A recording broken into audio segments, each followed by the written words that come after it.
Pulse Asia ba? Patuloy niyong ginuguyo ang Pilipino. Dahil sa panibagong survey niyo, lumabas 97% sa Pilipino.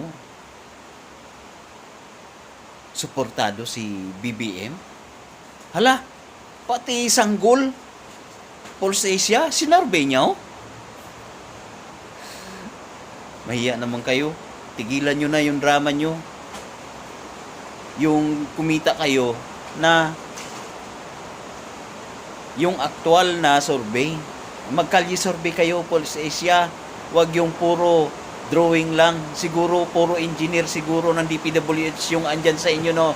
Yung bagong, nag-hire kayo ng mga bagong engineer na isinuka ng DPWH. Kaya, ayun na naman, gumana na naman ang pakulo nyo. Kagaya ng pakulo nyo kay Senator Rodante Marcoleta.